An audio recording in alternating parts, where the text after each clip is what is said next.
Hello everyone, welcome to my channel Mice education. আজকে আমরা আলোচনা করব ফিজিক্যাল সায়েন্সের একটি গুরুত্বপূর্ণ চ্যাপ্টার নিয়ে। তো চ্যাপ্টারটার নাম হচ্ছে শব্দ বা সাউন্ড। চলো শুরু করা যাক আজকের ক্লাসটি। দেখো, শব্দ বা সাউন্ড কী বা কোথা থেকে শব্দ বা সাউন্ড তৈরি হয়, প্রথমে আমাদের সেটা জানতে হবে। শব্দের উৎস হচ্ছে সর্বদা একটা কম্পমান বা কম্পনশীল বস্তু, অর্থাৎ কোনো বস্তুতে শব্দ তৈরি করতে গেলে বস্তুটি অবশ্যই কম্পমান বা কম্পনশীল হতে হবে। যদি বস্তুর কম্পমান বা কম্পনশীল না হয়, তাহলে সেই বস্তু থেকে কোনো রকম শব্দ তৈরি হবে না। নেক্সট দেখো, শব্দ প্রবাহের জন্য নির্দিষ্ট একটি মাধ্যমের প্রয়োজন, অর্থাৎ শব্দ একটা জায়গা থেকে আরেকটা জায়গায় প্রবাহের জন্য কিন্তু একটা নির্দিষ্ট মাধ্যম এর প্রয়োজন। মাধ্যম ছাড়া শব্দ চলাচল করতে পারে না। তাই এখান থেকে একটা গুরুত্বপূর্ণ কোশ্চেন পরীক্ষায় আসে যে কোন মাধ্যমে শব্দ চলাচল করতে পারে না। তার অ্যান্সার হবে শূন্য মাধ্যমে শব্দ চলাচল করতে পারে না।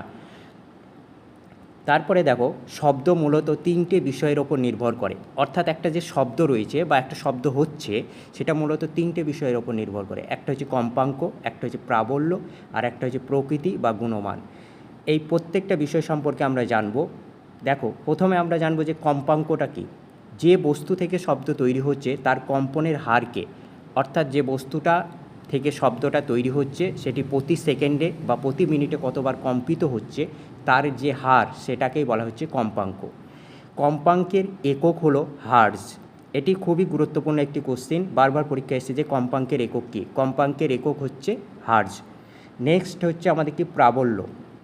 প্রাবল্যটা কি? প্রাবল্য হচ্ছে সর্বনিম্ন শব্দ, মানে সবচেয়ে কম যে শব্দ যাকে আমরা কানে আলাদা করে বুঝতে পারি।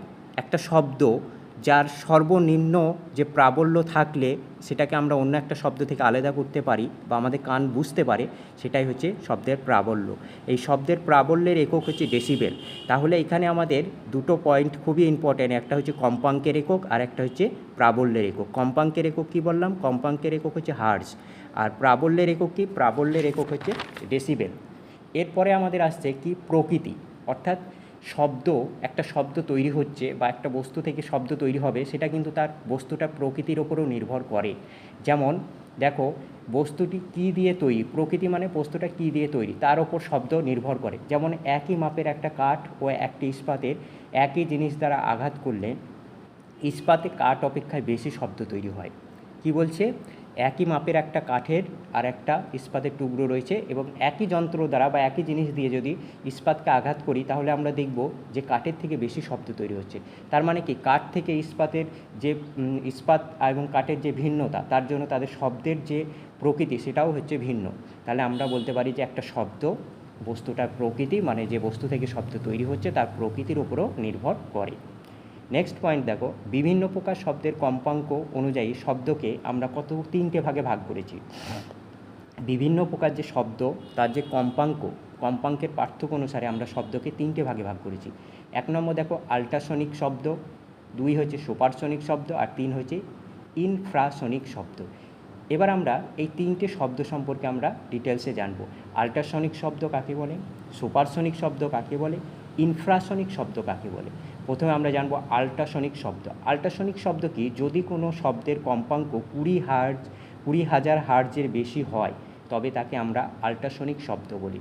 অর্থাৎ কোনো একটা শব্দ তার কম্পাঙ্ক যদি 20,000 হার্টজের বেশি হয়, তাহলে তাকে আমরা আল্ট্রাসনিক শব্দ বলতে পারি।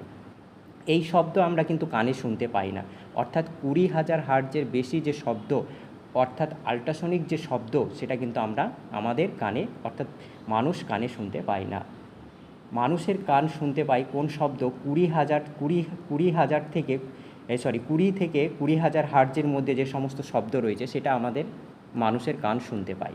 তাহলে এখান থেকে এই যে কোশ্চেনটা ইম্পর্টেন্ট হয় যে আল্ট্রাসনিক শব্দর কম্পাঙ্ক কত? 20,000 হার্টজের বেশি। এটা তোমাদের মনে রাখতে হবে। আর কি মনে রাখতে হবে? আমাদের যে মানুষ বা আমরা যে শব্দটা শুনতে পাই তার কম্পাঙ্ক কত থেকে কতর মধ্যে থাকে? 20 থেকে 20,000 হার্টজের মধ্যে থাকে। এরপরে আমরা যেটা জানবো সেটা হচ্ছে কি? সুপারসনিক শব্দ। সুপারসনিক শব্দ কি? যদি শব্দের কম্পাঙ্ক 20 থেকে 20,000 হার্টজের হয়, অর্থাৎ যে শব্দের কম্পাঙ্কটা 20 থেকে 20,000 হার্টজের মধ্যে অবস্থিত, তাকে আমরা বলি সুপারসনিক শব্দ বলি। তাহলে আমরা দেখো এক্ষুনি জেনে আসলাম যে 20 থেকে 20,000 হার্টজের মধ্যে শব্দ আমরা শুনতে পাই, তাহলে আমরা যে শব্দটা শুনতে পাই সেটা কোন ধরনের শব্দ? সুপারসনিক শব্দ। ঠিক আছে, নেক্সট দেখো ইনফ্রাসনিক শব্দ। ইনফ্রাসনিক শব্দটা কি? যদি শব্দের কম্পাঙ্ক 20,000 হার্টজের কম হয়, অর্থাৎ 20,000 নয়, 20 হার্টজের কম হয়। ইনফ্রাসনিক শব্দ হচ্ছে কি, কম্পাঙ্কটা হবে 20 হার্টজের কম, সেটাকে আমরা ইনফ্রাসনিক শব্দ বলি। এই প্রকার শব্দও আমরা শুনতে পাবো না, কারণ আমরা যে শব্দটা শুনতে পাই তার কম্পাঙ্ক হচ্ছে 20 থেকে 20,000 হার্টজের। তাহলে আমরা তিনটেকে যদি একবার সাম আপ করি, তাহলে আল্ট্রাসনিক শব্দটা কি? আল্ট্রাসনিক শব্দের কম্পাঙ্কটা হচ্ছে 20,000 হার্টজের বেশি, আর যেটা 20 থেকে 20,000 হার্টজের মধ্যে রয়েছে সেটাকে আমরা বলি সুপারসনিক শব্দ, যেটা আমাদের কান শুনতে পায়। আর ইনফ্রাসনিক শব্দটা কি? যেটা 20 হার্টজের নিচের যে শব্দগুলো রয়েছে সেগুলোকে আমরা বলি ইনফ্রাসনিক শব্দ। এরপরে আমরা যে পয়েন্টটা আলোচনা করব সেটা হচ্ছে শব্দের গতি। শব্দের গতি, শব্দ দেখো আমরা জেনে নিলাম যে শূন্য মাধ্যমে শব্দর গতি হচ্ছে শূন্য, অর্থাৎ শূন্য মাধ্যমে শব্দ চলাচল করতে পারে না। তো বিভিন্ন মাধ্যমে শব্দের গতিবেগও আবার ভিন্ন হয়।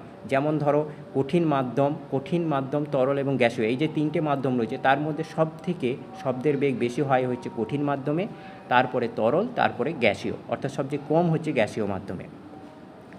0 ডিগ্রি তাপমাত্রায় শুষ্ক বায়ুতে শব্দের বেগ ধরা হয় 332 মিটার পার সেকেন্ড।